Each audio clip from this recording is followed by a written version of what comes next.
Good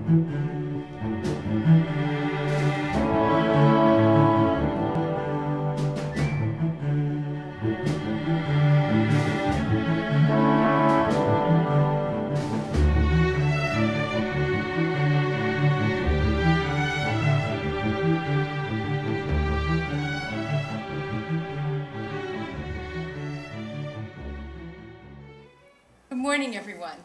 Thank you all for coming to the Research Bureau's forum, Worcester's Next Superintendent of Schools, Addressing the Challenges. My name is Roberta Schaefer, and I'm the president of the Research Bureau. Today's program is part of the Francis A. Harrington Forums. We'd like to express our gratitude to Worcester State College for hosting today's program, and it's always a pleasure to have an event at this lovely facility. And to greet us here today is Dr. Janelle Ashley, the president of Worcester State College.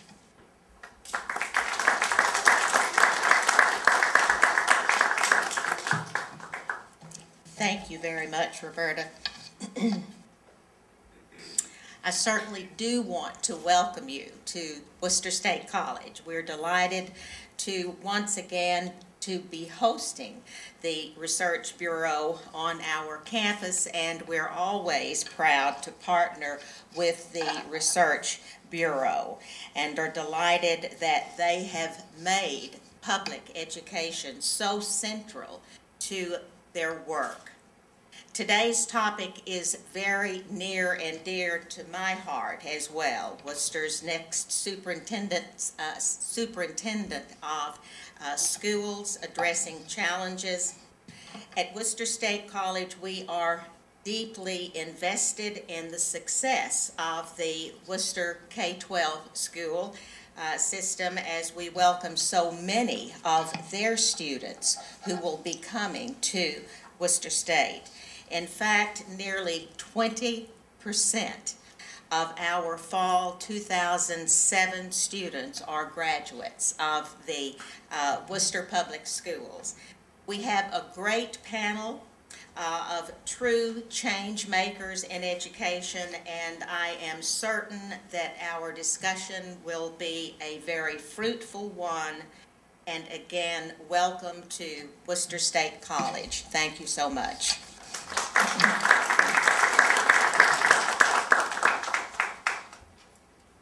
Thank you, Dr. Ashley. I forgot to mention that Dr. Ashley is also a member of the Research Bureau Board of Directors. We'd also like to thank Karen Duffy, the president of the Worcester Credit Union, for providing financial support for today's forum. Karen, thank you very much. Karen serves as a member of the Research Bureau Board of Directors as well, and is a member of the Thomas S. Green Public Service Awards Committee. The Research Bureau also wishes to express its appreciation to Bank of America for providing support for this series, the Telegram and Gazette for advertising it, and the City of Worcester Government Channel under the direction of Judy Warren for videotaping it. This event will be rebroadcast on Worcester's Government Channel and other government channels that are interested in rebroadcasting the event. We also want to thank our many corporate sponsors who support us during the year, many of whom are present with us today. I'd like to mention one upcoming event. Monday, June 9th is the date of the Research Bureau's 23rd annual meeting at Mechanics Hall. John Rowe, the president and CEO of Exelon Corporation, one of the nation's largest utility companies, will be the featured speaker. For more information about the event or to learn about sponsorship opportunities, please contact our office. And be sure to visit the Research Bureau's website, www.wrrb.org, to download reports or to learn about upcoming events. And if you'd like to join our email distribution list and be notified of events and reports, please leave your business card in the basket at the information table outside. The Research Bureau organized today's program because of the importance of the Worcester Public Schools to the entire community, not just to the students who enrolled and to their parents, although they are obviously the primary recipients of the education.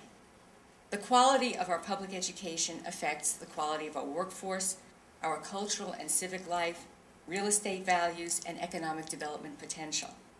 Expenditures on 23,000 students in the Worcester Public Schools constitute approximately 55% of all municipal spending.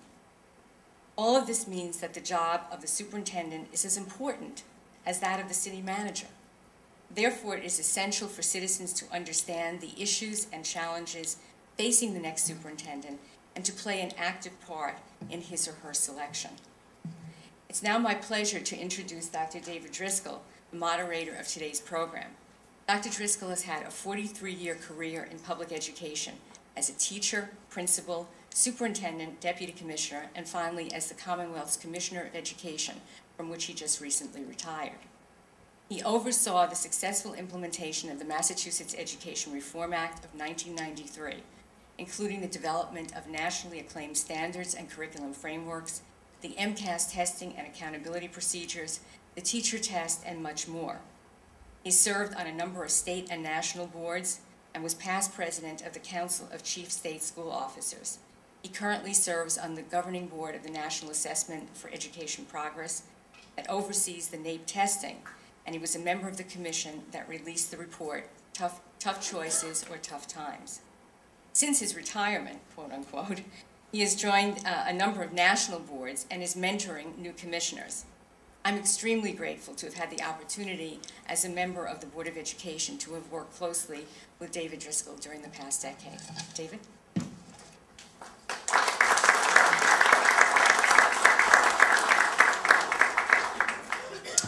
Thank you very much, Roberta, and thanks to the Research Bureau for all the work that they continue to do and bring important issues to Worcester and the Worcester community, greater community. I'm delighted to be back here in Worcester in this beautiful facility, and great to see so many leaders in the Worcester community again, including our mayor and city councilors, school committee members, and so forth. As Roberta mentioned, the selection of a superintendent of schools is a most critical time for a community, and it's a good catalyst, good opportunity for people to come together and think about the major issues that we face today. It's not that they're all going to be solved by someone that walks across the pond to come here to become superintendent of schools, but it is a great time to take stock and to look at the issues that we do face.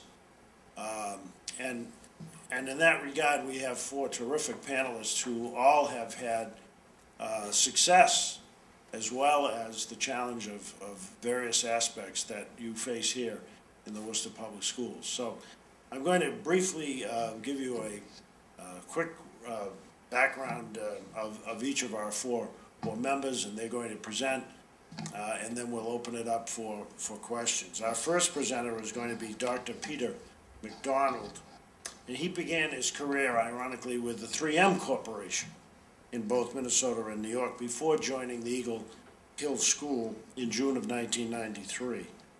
In 1998, he was appointed headmaster after 5 successful years in the admissions office.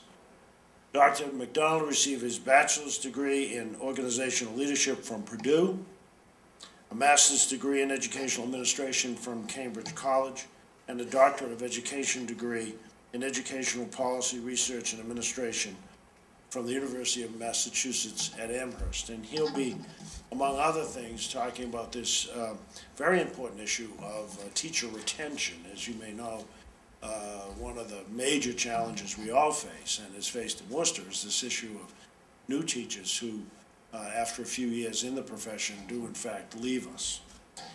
Our second presenter is Linda Nathan.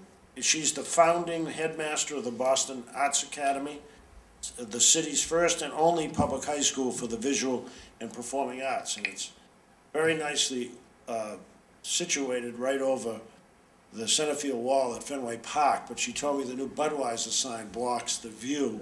She had the best seats in the house there, and the cheapest seats in the house for a while.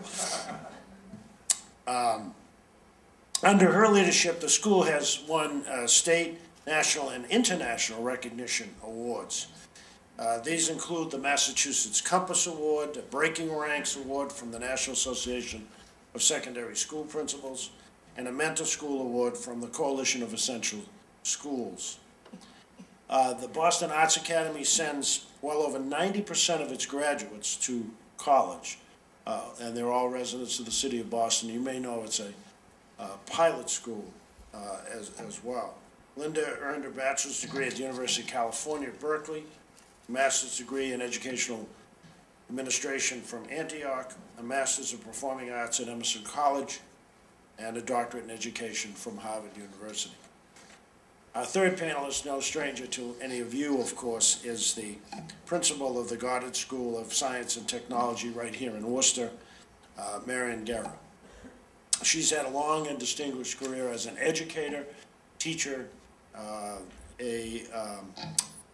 adjunct clinical faculty at Clark University, and has been principal of the Goddard School for the past 6 years. She has a bachelor's degree and master's degree from Anna Maria College, and has taken graduate courses at Clark University, and is part of the NISL program here in Worcester, which has recently begun with the Worcester administrators. And finally, a rookie educator, the longest-serving acting superintendent in the history of the world. Talk about a hope your process, Madam Mayor, doesn't go as long as, with all due respect. If you get an application from this guy named Manny from New York, ignore it, even though he's looking again. Mike Contrepasis, of course, was anything and everything in the Boston Public Schools. A 43-year career, beginning with as a teacher at East Boston High School, and I actually know people old enough to remember that they were students at East Boston High School. More importantly, he was, I shouldn't say more importantly, that was important, but he was also headmaster, of course, of Boston Latin, and then was deputy superintendent, and then served as interim superintendent most recently. I like the description of Boston Latin, the nation's first public school, as you know, whose alumni include Benjamin Franklin, Samuel Adams, and Ralph Waldo Emerson, and Michael Contrepasis. Michael has obviously has a great perspective, having lived and worked in Boston all these years, about the challenges faced by urban education today. So without further ado, I'd like to introduce Dr. Peter J. McDonald.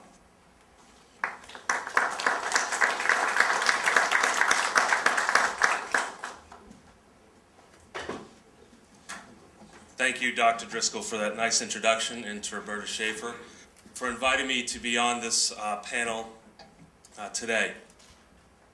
For those of you who don't know, Eagle Hill School is a private boarding school in Hardwick, about 30 minutes west of here, and we are a school for students with learning disabilities, 96% of whom go on to competitive colleges across the United States.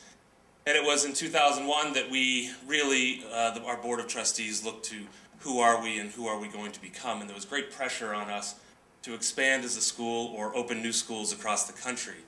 And we studied that for a period of time and decided that neither of those choices was the direction that we wanted to go. We really wanted to leverage our own expertise on a grander scale and look to how we could help public education, and specifically urban public education, through some of the training that we had done internally for years.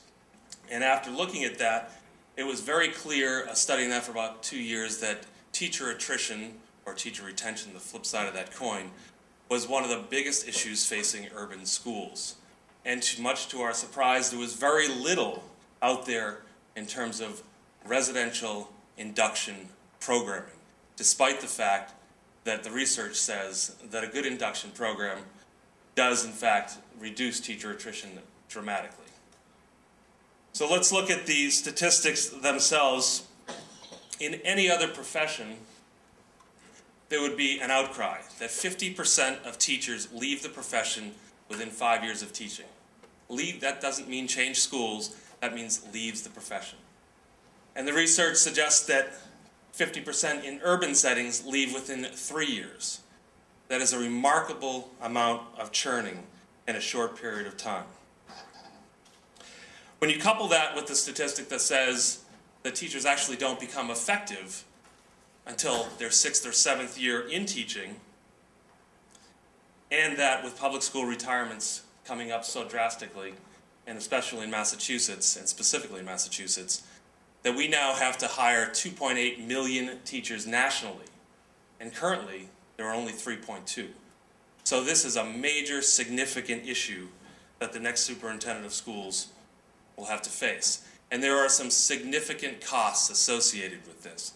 And you see the Boston statistics right there. The cost of hiring first, second, and third year teachers is significant and enormous. And in one school district, one school year alone, Boston itself spent $3.3 million on teacher attrition. Now, there is going to be some attrition, so that $3.3 million isn't necessarily going to go away entirely. But to the extent that we can have an effect on that, will strengthen our urban school districts significantly. I think the part in blue here is the most important. We talk about MCAS testing and high-stakes testing and No Child Left Behind. Regardless of where you are on all of these issues, the fact is that teachers make the difference. And this study, which has been out there for some period of time, we've known this for years, that our students will succeed because of the effectiveness of the person that is right in front of them. So briefly, some of the costs to teacher attrition are student performance, based on that study. The new studies out about the number of students in urban settings that are dropping out of school is absolutely scary, and we need to do something about it. Teacher effectiveness, the gap between the retiring group of teachers and the churning at the beginning means that our teachers, by and large, growing numbers, don't have the skill set necessary to teach our urban public school teachers. Now, don't get me wrong, there are many, many great teachers in our school districts. The problem is we continue to churn, and we do that, we lose effectiveness district-wide. And Worcester itself has a remarkable history of excellent teachers. Talk about district-wide budgets, and I know that's a big issue for all of us in the city, that the costs to the city are extraordinary around this issue of teacher attrition. Now, that is partly going to be offset if we are effective in the retention piece, because salaries go up. But at least we'll be using the money in the correct place instead of replacing teachers. There's a cost to administrative effectiveness. Administrators are spending an extraordinary amount of time teaching and training and mentoring new people to the profession, when they could be doing other programming if our retention rates were higher. And of course, there's school culture, one of the things that is so undervalued in our educational system. The teachers from Boston and from Worcester that have gone through our training and the principals in those districts talk about the change, even with the teachers that have gone through the Eagle Hill training, how they're beginning to see a change within their own schools of the culture. And future leadership. We need to look 20 years out. There is no quick fix to this. Teacher retention is going to take a significant amount of time. And your future leaders, our future leaders in this district, are starting their teaching careers right now. Many administrators come up through the ranks, and we need to strengthen them. And as you all know, a solid educational system is one of the backbones of a good city, a thriving city. And Worcester, fortunately, has had an excellent system for years, but there are many districts, urban districts, who are suffering mightily.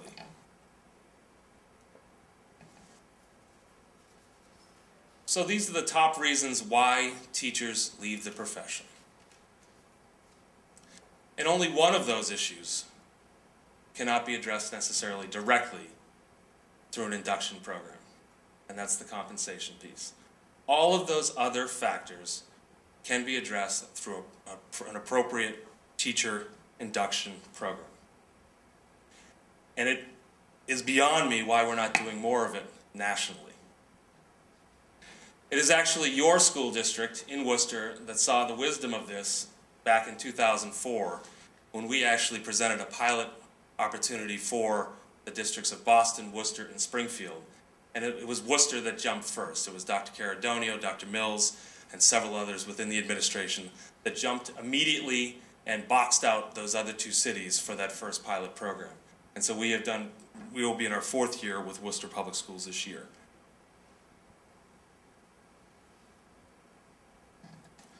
So the solution, teacher induction training. We do it in all sorts of professions. We do it in medical professions, in all sorts. But we don't do it significantly enough in teaching. The statistics show that teacher induction reduces attrition by as much as half.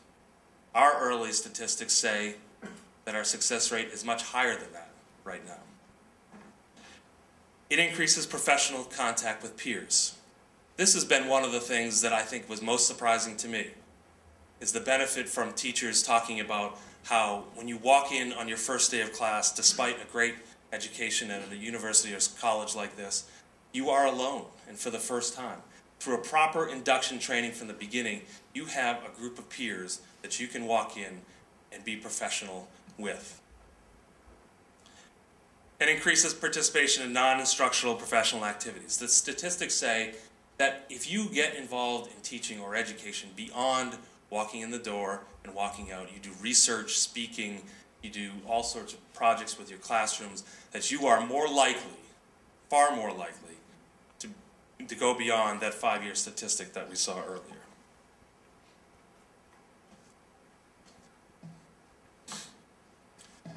So I talked a little bit about the Institute itself. It was first piloted in 2005. We took a small cohort from the Worcester Public Schools. And in 2006, we ramped that up to 100 teachers. So our feeling at Eagle Hill is, instead of opening another school for 250 students or expanding our old enrollment, take 1 week of training for 100 teachers who then go back into the classroom and serve, for round numbers, 100 students.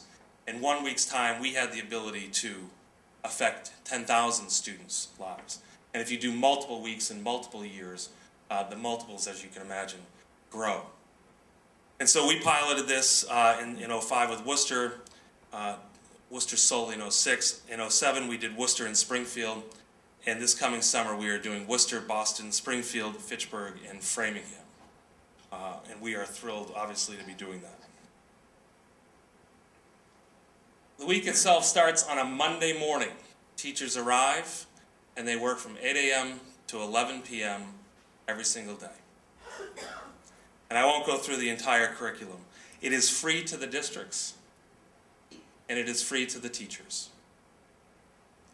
So we have been able to raise money to cover the cost for the districts. And as we look at the future superintendent, I think that's going to be a significant piece that he or she may need to do. We also, those teachers that go through it, get 3 graduate credits from Worcester State College, where we stand right now. As our partnership with Worcester State, all of the teachers for free get 3 graduate credits.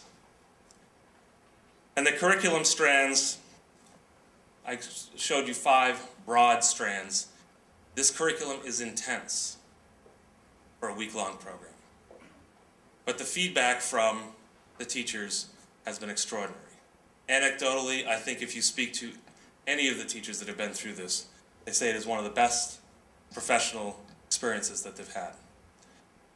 Dr. Caradonio has said that in his 35 years as an educator, this is the single best professional development opportunity he's had. Mayor Murray, now Lieutenant Governor Murray, at the time when he was mayor, said that if we have the courage to do this induction for a 20-year period of time, we can change the culture of the entire city.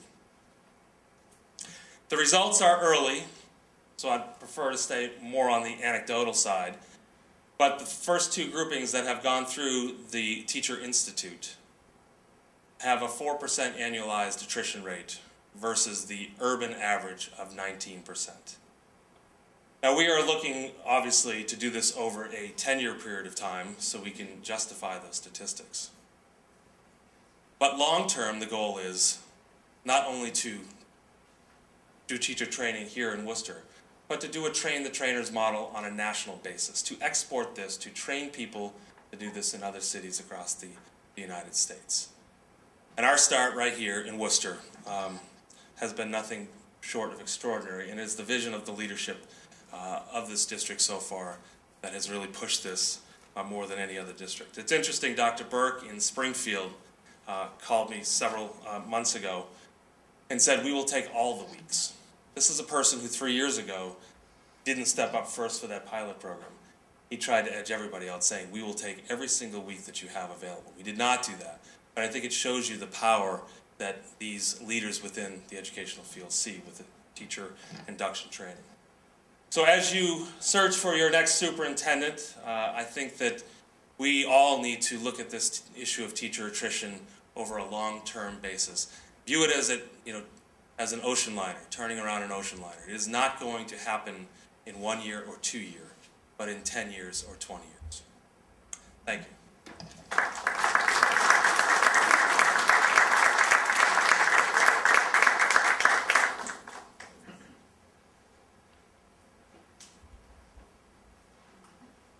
Good morning.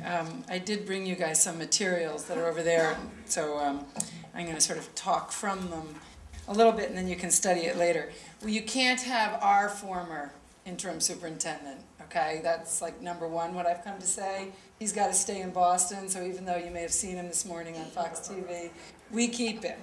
So thanks for having me, and I have sort of 3 words for you, and I think I'm probably here representing a different perspective. Autonomy, innovation, and achievement. You can't do it without giving teachers and principals autonomy to innovate. So I'm probably one of 2 founding principals and headmasters of a very unique agreement in Boston that came around after ed reform and charter schools that brought us pilot schools. I'm always proud to say, when I was then the co-head of Fenway High School, I was the first principal in the entire Commonwealth to be a charter school. And I was the first principal to give back the charter to the state in favor of pilot schools. What happened in Boston in '93, '94 after ed reform was we had an unprecedented alignment of the planets with our union, the Boston Teachers Union, the Boston School Department, and the mayor's office to give us pilot schools. Pilot schools consist of 5 autonomies. Essentially, they are a contractual arrangement with the Boston Teachers Union, and they give us autonomy of curriculum and assessment, governance, budget, schedule and calendar, and staffing. And of course, staffing is the rub, because staffing means you get to hire and you get to fire. So there are now 20 odd of us in Boston, I've lost count, 27 others that are exploring the possibility of pilot status. Obviously, autonomy and innovation are important to practitioners. It is the only way that we have been able to create the kind of achievement for our students that every urban high school student, and I'm speaking high school, deserves to have. When I think about what pilot status meant for us in 1 year when I was at Fenway 14 years before I started the Arts Academy, we went from under 50% of our students applying to college 1 year. The year after we had pilot status, it went up to 76%. Very little had changed, except because Fenway had always been a mission-driven school, and that's one of the tenets of pilot schools, except that we were able to say across our faculty, look, now we're all working towards this mission and this vision. And in 1 year's time, the percentage of students went on a higher level to college. So I don't think there's any secret about saying you've got to have a mission, you've got to have a vision, and you've got to have the autonomy to make it work. So I've spent, I guess, 30 years now in the Boston Public Schools making it my business to drive any superintendent who comes crazy, because I think it's so essential that a school system can operate giving principals on the ground floor that autonomy to innovate. And if there's anything I'd say to you all, For goodness sakes, don't have one size fits all. Make sure that you allow for those in your system who know how to innovate and want to be entrepreneurial. Let them go. And I think that really is one of the most powerful things that's happened to us in Boston, is that we now have principals and running schools that are so completely different from one another.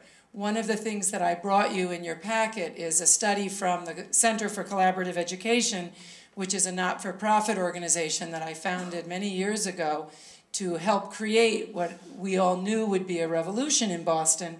And I think that study really shows that the levels of achievement of students going to pilot schools, elementary, middle, and high school in Boston, far outpaces students going to regular district high schools. So besides the autonomy, the innovation, and then that connects to the achievement, I would say there are three other things that are essential for someone coming into a district and for all of you thinking about what's important in schools. And that is personalization. How do you get those closest to the kids making the most important decisions? And for me, that translates into many different things. First of all, curricularly. I still am one of the few people that will publicly stand up and say the MCAS was the worst thing that happened to us, because while it may have brought the floor up for those of us who were already trying to do innovative things, the floor crept up for a number of schools, but the ceiling smashed down.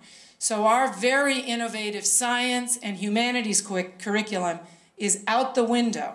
We no longer can do an innovative integrated science curriculum because our students now have to take a test in one subject area with a defined amount of knowledge that someone over here defined, when in fact we defined it over here. And there's no off-ramp for that. And I think that's going to be one of the most serious things for the creative economy in this Commonwealth. If our students are only being required to do this, and there's no off-ramp for schools like ours to say it's not this, it's over here, I think we're doomed in terms of creating citizens for a creative economy. Same for our humanities curriculum, which is a very different curriculum than anywhere else in the Commonwealth. Our students study Africa, ancient and modern, in depth in 9th grade. 10th grade, they study a case study of immigration in U.S. history. 11th grade philosophy, and 12th grade aesthetics. After all, we are a high school for the visual and performing arts. There will be no history MCAS that aligns with what we're doing, and that curriculum too will be out the door. And I think it's a tragedy that we have to go through the narrowest eye of the needle to show that our kids know a lot and can do a lot. So for me, the personalization connects to teacher autonomy with curriculum. And I think this notion that there are content standards and content areas that every kid should know and be able to do is completely erroneous with what we need our students to do for the 21st century. I want my students to argue, and boy can they argue. I want them to be able to perform at very high levels. They have to write a 10-page argumentative paper in order to graduate. They have to do a senior project that gives back to the community and combines their artistic and academic background in order to graduate. Those kinds of long-term, deep, personal projects that they have to negotiate, almost like they were on a doctoral dissertation committee, takes lots of time.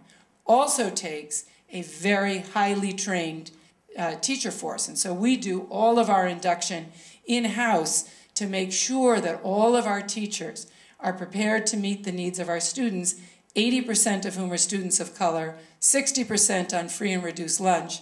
And an interesting sort of tidbit here, we required 7 years ago that our students, no matter what their discipline, music, math, art, get dual certification in reading and special education. It's interesting to note that right now in our Commonwealth, if you're an arts teacher or a world language teacher, you cannot get that certification because of the way the regs are written. So that's a fight that certainly we're gearing up to have. So my second is that schools must be vision and mission driven. I do not believe in today's society that a comprehensive high school means anything. I think schools have to be very, very clear about who they are, what they are, and schools must stand for something. If you expect to graduate students that stand for something, they need to be involved in an environment that stands for something. So our students, as they graduate, can talk very articulately about being artist, a scholar, and a citizen.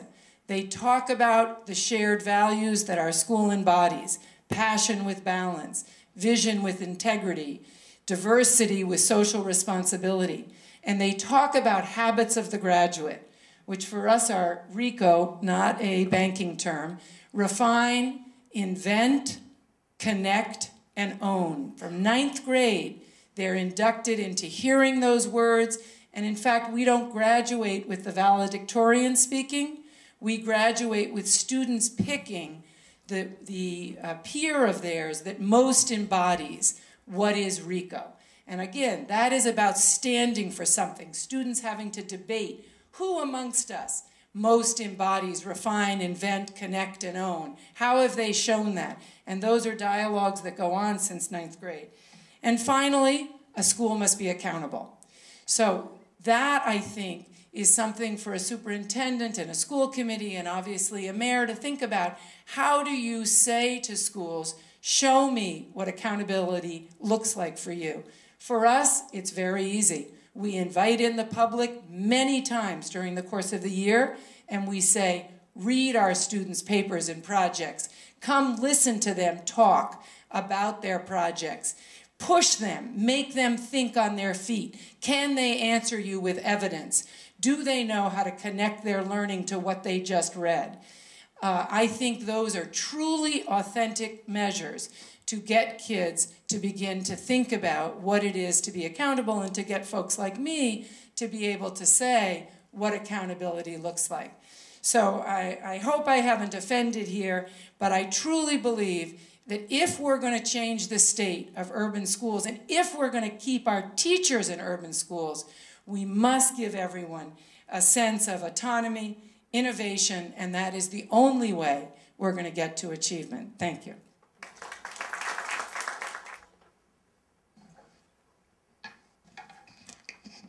I actually am thrilled to be presenting right after you. Great job. Great job. I come with a little different perspective and a little less energy, I think, at this point. I want to tell you one anecdote before I start. I am the principal of a school newly designated as a Commonwealth priority school. That means I am in corrective action. And yesterday I had the privilege of standing opposite Mike. And so I'm very thrilled today to be sitting at the table on the same side as Mike. So my task was addressing the achievement gap. And I thought how best to do this. I have two things that I want to accomplish today. I would like very much for us to think with the document produced by Mass Insights called the Turnaround Challenge, which I think is the best thinking to date as to how we address this complicated issue. However, that's not me. I went home yesterday, I had that speech. I went home after the panel and I decided today I needed to be Marion. So today I am going to do this through a case study. First of all, the benchmark, high-performing, high-poverty schools. Turnaround work is expensive. In addition to creating a management agency with the necessary authority and flexibility, the work requires adequate resources with corresponding accountability measures in place. That one line in that report hooked me. Let me tell you about the school that I am principal of, and I have half empty, half full, always in this conversation. The Goddard School of Science and Technology was opened in September of 1992. Created in part to address de-isolation issues. The school's magnet focus was originally created to draw in majority families from across the city. Goddard is currently the third largest elementary school in the city. 696 students currently attend preschool through grade 6, with 98% of those students qualifying for free or reduced lunch. The majority is free. In addition, Goddard is home to one of the 4 transitional bilingual programs citywide. We have transitional bilingual special education K-6 for half the city. We have transitional bilingual education, special education, I just mentioned, at life skills I have for the entire city. The glass is half full. We are a professional development school with Clark University. Goddard staff is adjunct faculty. We host MAT students, and we help them through the journey as TJ was talking about in the beginning. We have published authors on staff. We are a NASA Explorer School. We are a PBIS school. We have, I would argue, the best on-site community garden in the city of Worcester. We offer children before school, after school, and summer school help. We have a school-based health center. If you think about the challenges and you go back to the document, we are talking about 3 things. Are children ready to learn? Are we ready to teach them? And are we ready to act? Do we have those resources? Those are the challenges that will face the next superintendent. My day begins at 6:15. Most days ends around 7 p.m., although lately I have to admit it's been much later than 7. The complexities of the Goddard demographics are representative of the larger district, and I believe any urban district nationally. And the first point that I would like to make is that the Goddard School supports many successful programs and family support mechanisms that go unmentioned, unnoticed, unmeasured, just as district challenges overshadow its successes. The next superintendent inherits this word, opportunity. If you go back to the document, where they think the most change will be made will be in urban schools. So the next superintendent faces opportunity for change.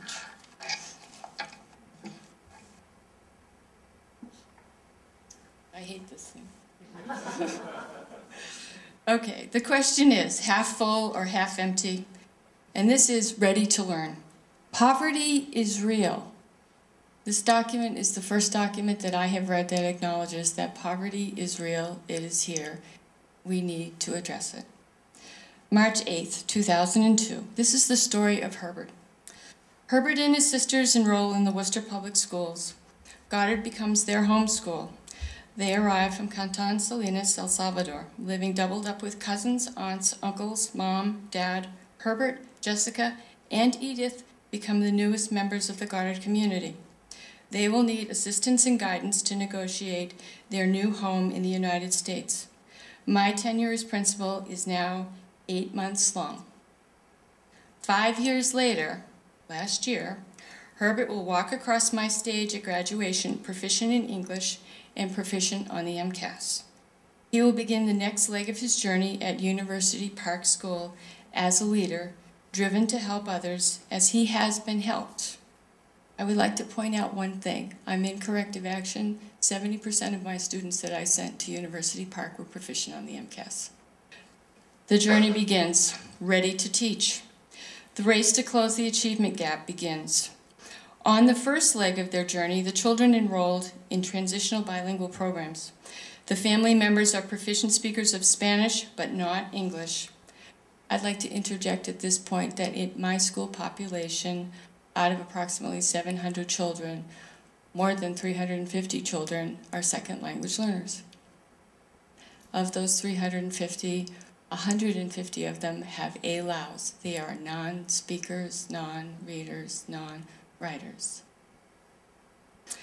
We begin as we always do. Assess, plan instruction, meet the student's need, provide interventions as needed, reassess, plan instruction, meet their needs.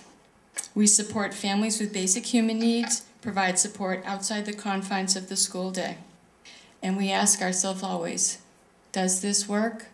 I would say to you, yes, it does work, but we measure our successes in terms of one family, one child at a time. And I hear you loud and clear. With 700 Herberts in my school, some days it's hard to get up. Some days it's hard to get up.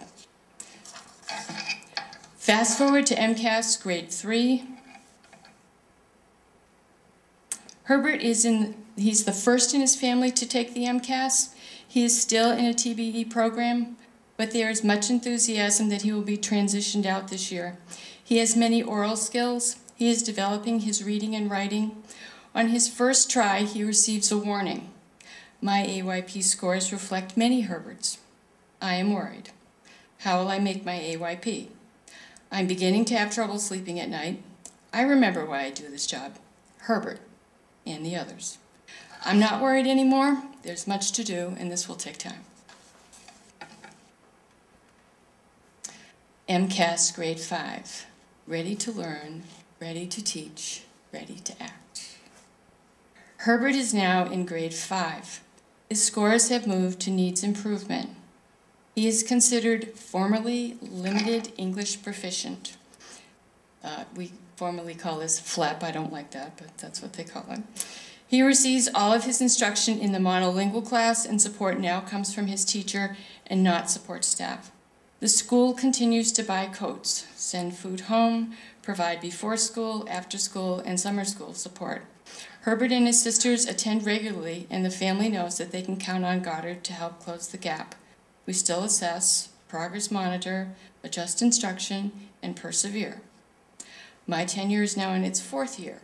My blood pressure is now controlled with medication. My hair has turned white. I still worry about AYP.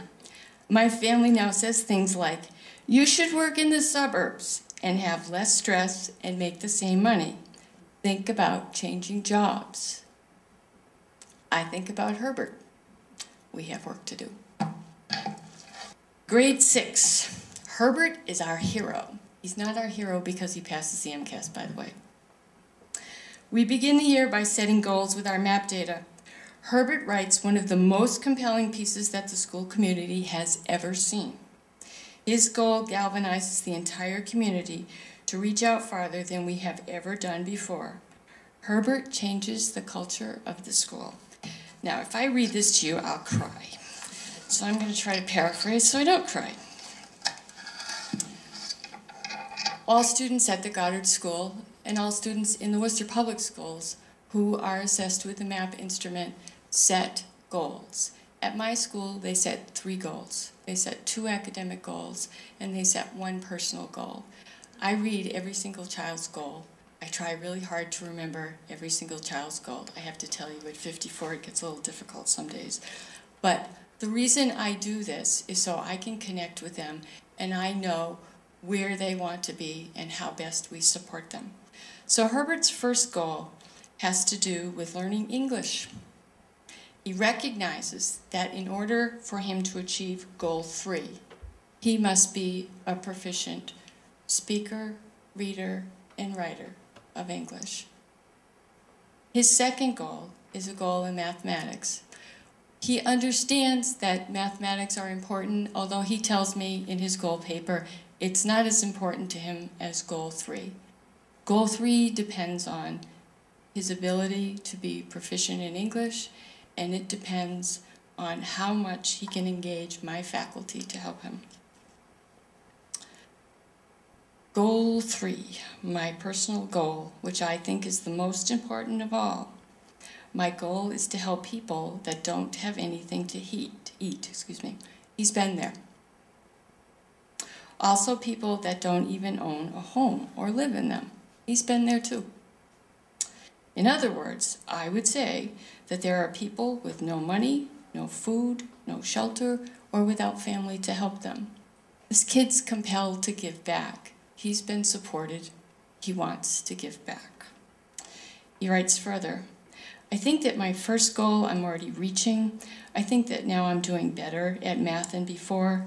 I'm doing all my homework and trying to understand, but I'm really worried I am not meeting my personal goal.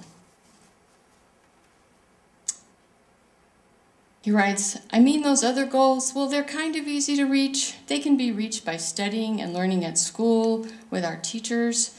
Although to reach my own personal goal, I would have to work really hard. And this goal I'm not reaching. I'm not reaching it because I need help. I need help from adults. So So I will fast forward a little bit in this document. What Herbert wanted to do was to raise money so that he could give back to the community, so that he could give back and show what the journey takes. This is a circle. This is a circle, and it takes time. And you can't measure it always on time with the MCAS. You can't. So I sat before Dr. Nilhaus last year with Herbert, and I said to him, Herbert needs improvement. He's in needs improvement, but by God, he'll be proficient. By God, he'll be there. And he was. He was. So what Herbert did to change my school, Herbert brought the soul back to the school. He actually did. We decided as a faculty that Herbert would lead us in a philanthropy project. We raised $2,500 in change. In change. There was change everywhere. We counted, we sorted, we bundled. And we donated the money to Herbert's favorite charity.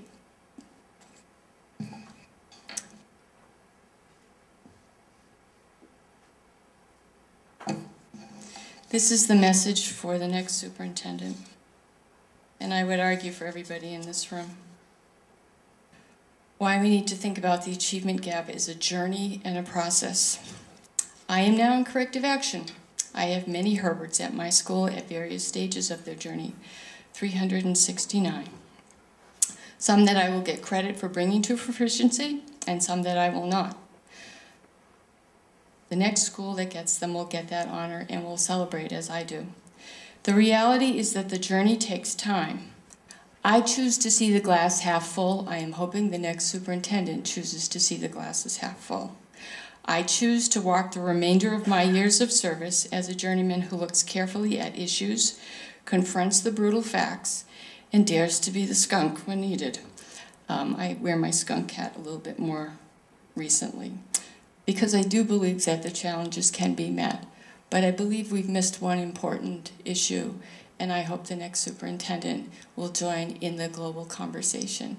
Language acquisition and the MCAS meet like this right now, because all the Herberts in my school don't come in first grade. They come to me whenever they get there. So they may come in 6th grade, they may come in 5th grade, they may come in 3rd grade and leave and come back. So language proficiency is something that the next superintendent in any urban district needs to take on.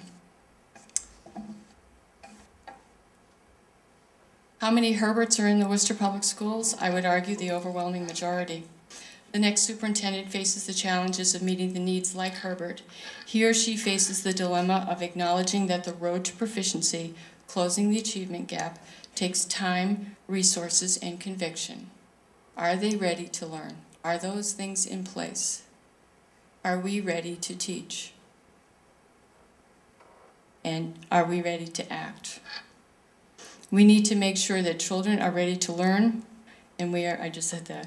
We need to also ensure that the village resources are in place to make that happen. I can't do my job every day unless I know that the community around me, and I'm looking at the community around me, I'm looking at people that I know help me every single day with my kids, are in place. Those people will be the support mechanisms for the next superintendent. So I'd like to close with this. I'm not going to leave my job. I have 4 years left. I intend to stay in Worcester. I intend to meet the challenges head on, and I do believe that changes can be made. And I want very much for the next superintendent to embrace this system as I do. There are many positive things in place. There are many challenges that are ahead of the superintendent. And that superintendent will have to be the skunk once in a while and address some very difficult issues. Thank you.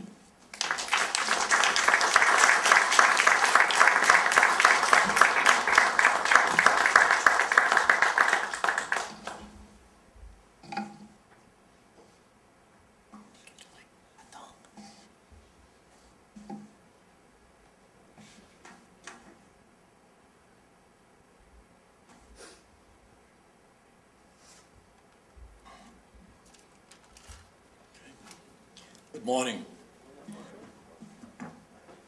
This is the second day in a row that I've been in Worcester. It's a long haul from Boston, by the way. I'm proud to be here with Dave and the rest of the group. Linda is as vociferous as ever. Hasn't changed in the 30-plus years that I've known her. I haven't known Marion as long. I did meet her for the first time yesterday, but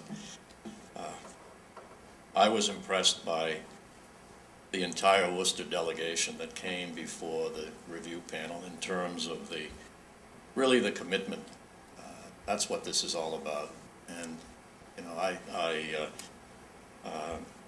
we talk a lot about developing relationships, and we talk a lot about developing professional learning communities, particularly amongst the adults. And I think one of the things that I was impressed with yesterday with the folks from Worcester who were in front of the panel was that I truly believe that they have addressed this issue and have really made tremendous strides in order to get to a point where they are really walking the walk. Let me begin by suggesting that this is not an easy task. I was here 20 years ago, as Roberta reminded me this morning, to talk about whether Worcester should choose to have an exam school. And I'd sort of like to deviate a little bit from that, because that's really a decision for all of you to make. It is a decision which can be made in a lot of different ways. It's really not whether you should have an exam school. It's whether you should provide for as rigorous an opportunity for all of the kids that come through the Worcester system so that they do have a competitive portfolio if indeed they're ready to either move on to the world of work or to go on to higher education. It would be very difficult, it seems to me, in 2006 or 2008 to talk about an individual school. So rather than deal with that, let me approach that from a different perspective. Because the underlying thought here is, what should the new superintendent bring to town? Or what should you be looking for, indeed, if you're trying to find someone to move the system into even greater heights? And I think that to a certain extent, the current administration, the current school administration, has begun to address a lot of that. And it is, I think, essential for the entire community to come together and make certain that before you get into this selection process, that you have come to grips with what it is that you really want the Worcester public school system to become. As Marion pointed out, this is not easy work. The challenges that these folks face every day requires a different kind of leadership. It requires a different kind of approach. And no longer is it comfortable for a teacher to come in every day and simply stand in front of a class and pass along what may well be lots of content that has been, acquired over lots of study without thinking about what it is that these kids are bringing to the classroom on a daily basis, and what it is that she or he has to do in order to address the specific needs of those kids. So it isn't enough to just simply be competent, or as competent and as rigorous as you can be in content. It's really, are you going to think a little differently about how you as a school entity, and translate that into an even bigger prospect, into a school system, begin to address the myriad of problems that Marion has just touched upon. And she's right, it's not a particular score. I mean, the national debate that's going on, that thankfully won't be to any extent solved in this administration, is really, what is it that we're trying to measure here? Are we measuring the work that's going on, or are we going to set up guidelines or benchmarks that really are extremely difficult to reach without making the concomitant commitment to recognizing what it takes to get kids to proficiency?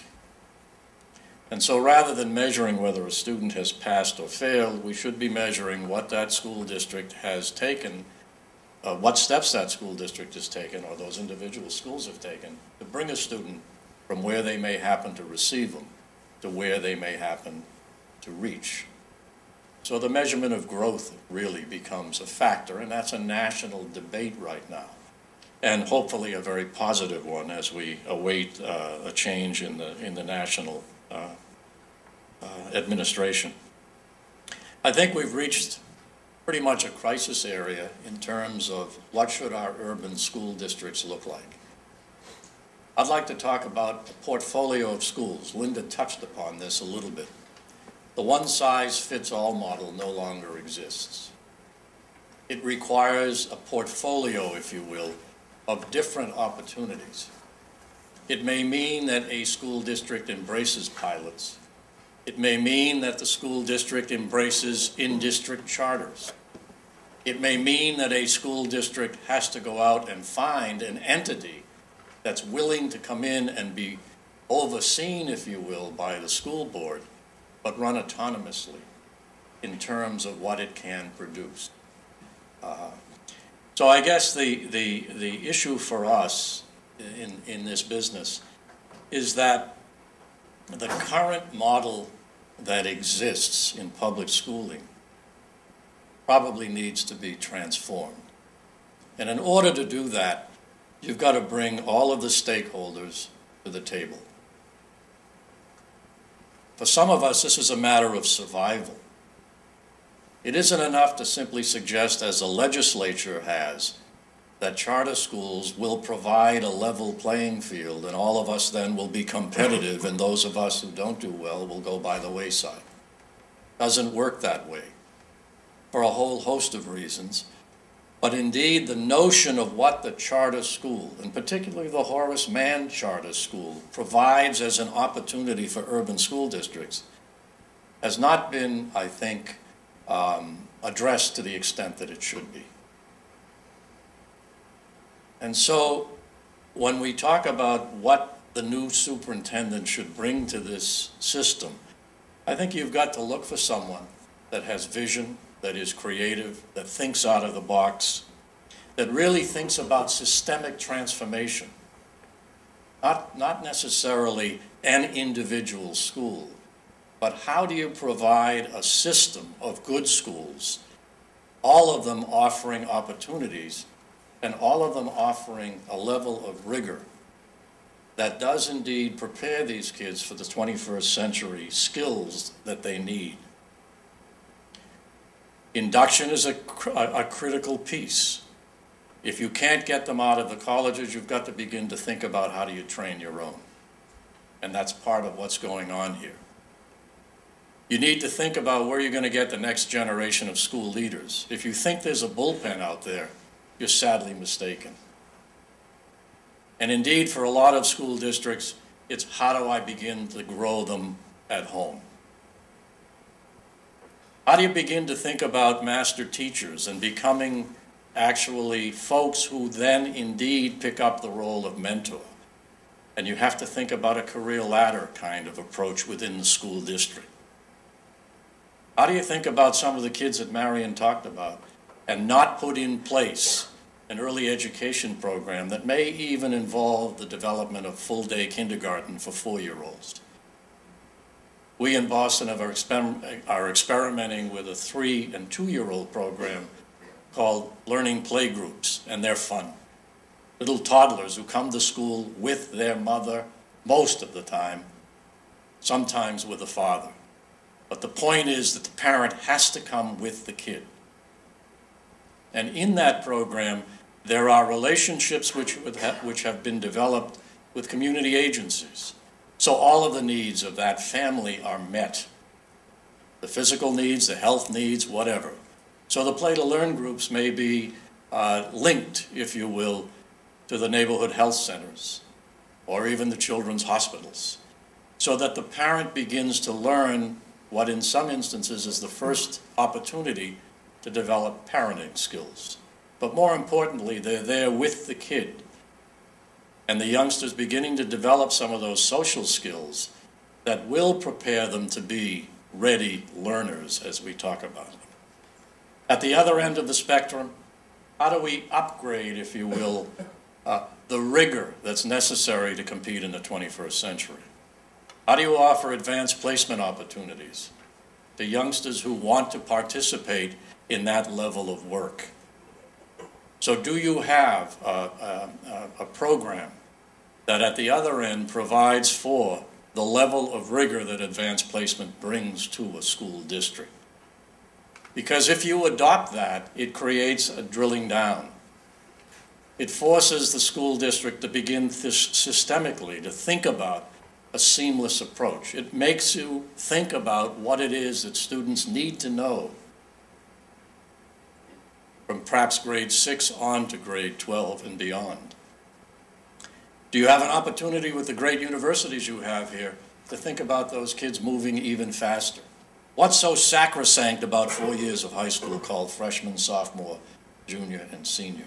What's so sacrosanct about that? It's artificial. For a lot of the kids that you see in this town, it isn't going to work. What is a superintendent's approach to alternative education? What are you going to do about the kids for whom the system is currently dysfunctional? And by the way, I said this yesterday, and I want to say it publicly. I am most impressed by what this community has done in the development of the new vocational technical school here. It's state-of-the-art, and it has tremendous potential. And the fact that it now extends and engages the community, and particularly the working community, is a model that can be copied, if indeed you want to talk about it in terms of the non-vocational or technical approach. Make use of the universities that are here.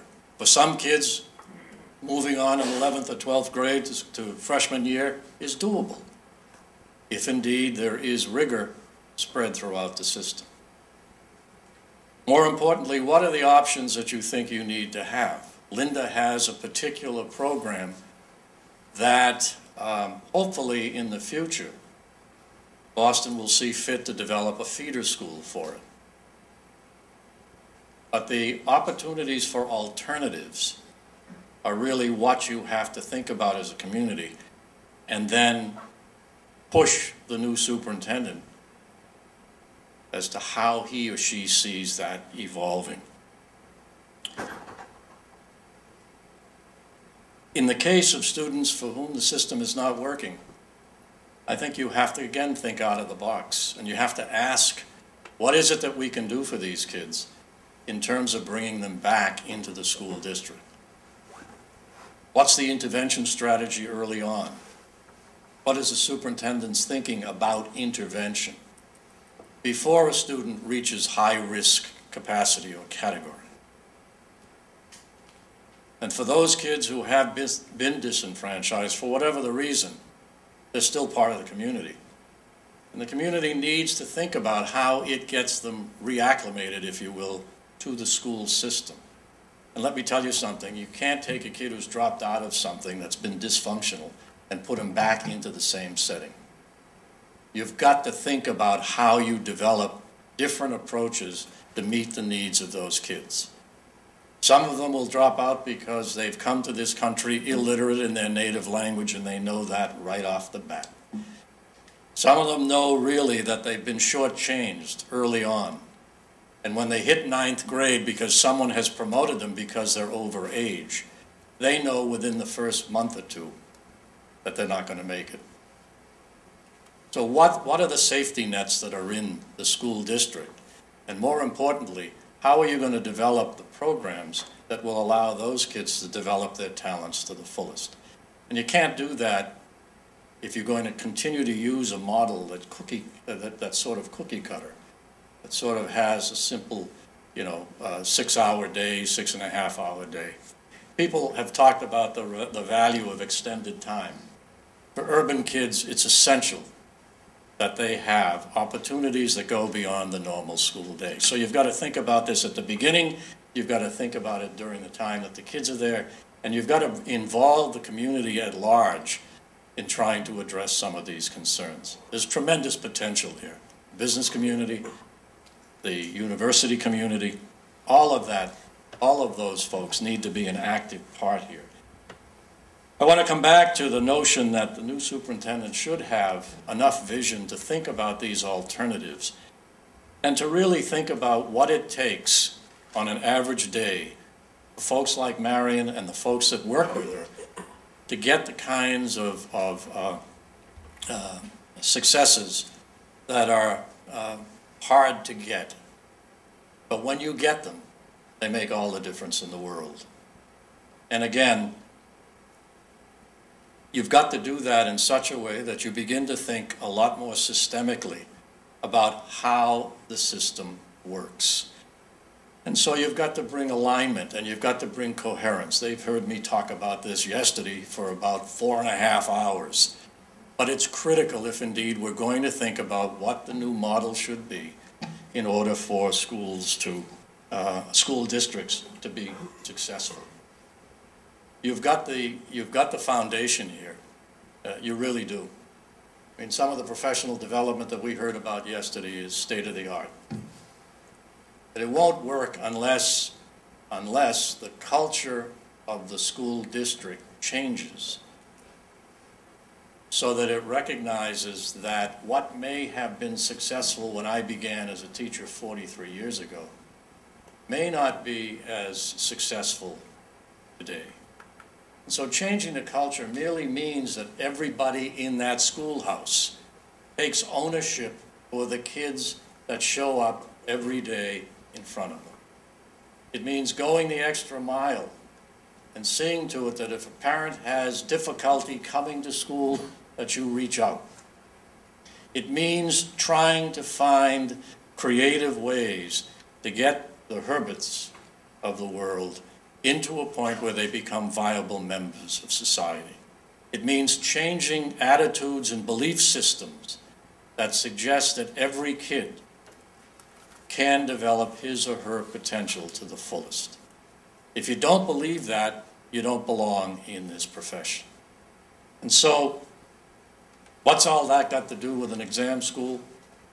I think, again, I've tried to mention to you that it can be part and parcel of an overall global plan, a plan which all of you have to think about as a community of interest. The other thing that I think you need to do is to market this school district. I really mean that. You've got to be able to go out and talk to folks who may not know anything about what's going on. As Marion has suggested, come visit her school. Take them to the vocational school. I mean, you know, it's that kind of marketing and branding that really is required if indeed we're going to see public education as it has to continue to be the open gate that it's been for many, many generations. In closing, let me leave you with a statement that I've taken with me from the first time that I've heard it, and this comes from the late Mother Teresa, who asked what was the secret, when asked what was the secret of her success, said, "We do not do great things. We do little things with great love." And so when you think about the new superintendent, hopefully we've given you some thought around what the questions should be that you ask the candidates. Thank you.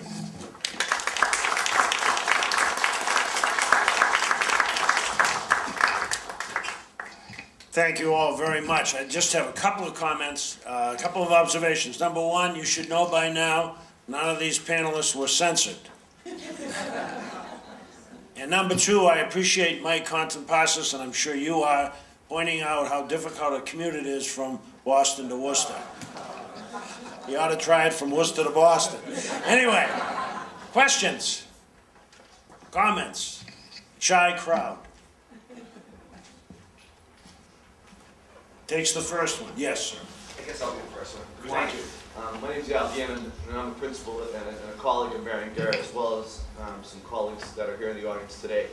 And I guess my two-part question is that I'd like to ask to the group there, and Linda addressed it a little bit, is, again, not only representing principals of Worcester, but also the Worcester Principal Association, is the role of principals in the next selection process of the superintendent, and also the timeline for the principals to get involved with that process as we move forward with the role of the selection of the new superintendent. I just seen that it's an extremely important avenue for principals to be involved with that. And I'm just wanting to hear from the board how they felt, the group of members, how they felt about that process also.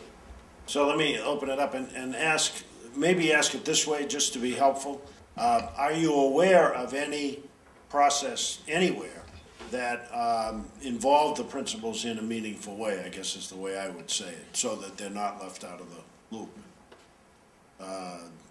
Michael, Linda, or just, that's the sense. How do we make sure principals' voices are heard? Exactly. I think it's a great suggestion, and you ought to be involved, because ultimately it's your boss. The Boston School Committee did a long process of community comment and community meetings. But, Mike may correct me, but I've been through, I think, 6 superintendents, and I don't believe I've ever been solicited, in my opinion. So I think that's a fabulous suggestion.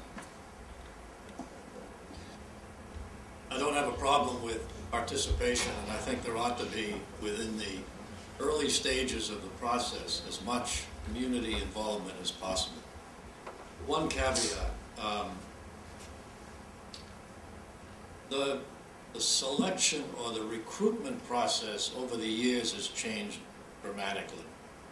If you're interested in looking at candidates who are currently sitting superintendents, you're going to have to deal with the issue of whether that individual is willing to come forward publicly while he or she is currently sitting in the same seat. So there should be involvement.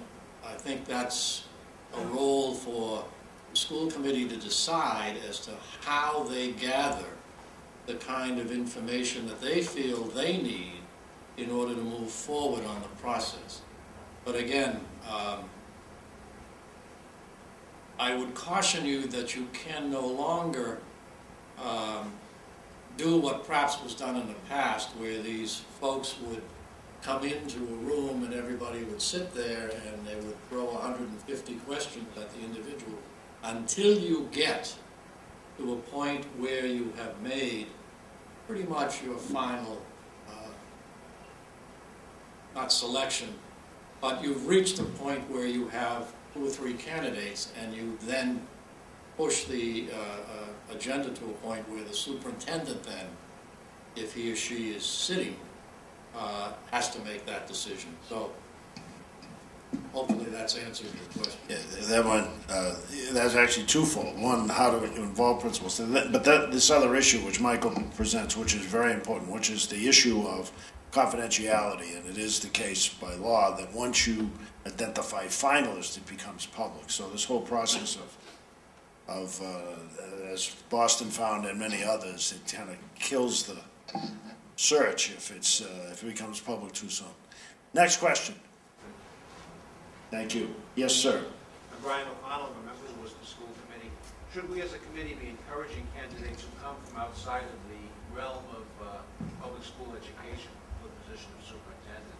People who have been and built substantial records of achievement in the military, higher education, in business, whatever model. Should we be encouraging people of that nature into the process, or should we focus the process exclusively on public school experienced administrators? And I would mention that at least in large cities and other places, we had an example here in Massachusetts, someone that came with a non-traditional background. But look at the Los Angeles Unified, not only a former governor, but now an admiral or something. So people are coming out of the military and other places. Any reaction? I guess we're looking at Michael, or maybe, here's a guy from 3M. You ought to talk about that. Well, I think there are advantages and disadvantages to those candidates, to be perfectly frank. I think that for me and what our school needed at that time, the business background was precisely where they needed to go, and so it was important. I think the idea of identifying what the school district needs in the next leader is critical. Now, the disadvantage is that I was not a school person first and foremost, and so there was some transition time about how school cultures work. It is different than the corporate world. Now, with that said, there are some very important skills that the next superintendent might need from a business perspective. For instance, you have recently, I believe, started, with Dr. Mills, I believe, started a foundation for the Worcester, in support of the Worcester Public Schools. The next superintendent may have to have the ability to raise money, so you are not at the whim of the budgets or the cycles that happen in the state, that you can, in some regard, insulate yourself financially to be able to do some of those things that might otherwise be impossible during difficult budget times. So I can answer it very personally, but I'm sure Mike has a different approach since I've been through so many superintendents. I think it's such hubris to think that someone who doesn't understand teaching and learning can run an organization that is all about kids. And so I'm not going to embarrass, I don't think I can ever embarrass Mike, but we were so excited when he became our superintendent because he was the principal superintendent and he could speak about classroom issues to principals. Our superintendent right now is what I would call the teacher or the parent superintendent, which he can really speak to classroom issues and teacher issues. And our former superintendent, I would say, was more of the business community superintendent. He had been in the classroom very, very short amount of time. I think folks in schools absolutely, to run the district, has to know about fundraising and has to know about financing. But many of us, I run a foundation as part of my school. I am not gunning for the job. Many of us in school leadership positions know everything there is about running an organization. So to me, when I hear about folks coming in from other disciplines with 2 or 3 years of school experience, my immediate reaction is, what, there were no people who understood schools? What is this? They're the same thing with hospital management. To me, it's a mistake, but others may have different opinions. So we're going to give the last question to our youngest audience member. I was going to ask, should the school committee check with the community for which the applicant comes as to how that community has viewed his performance? So that is a question of whether or not the committee would include in its process community input, that kind of thing. Yes. Well, I want to join me in thanking the panelists. They were terrific.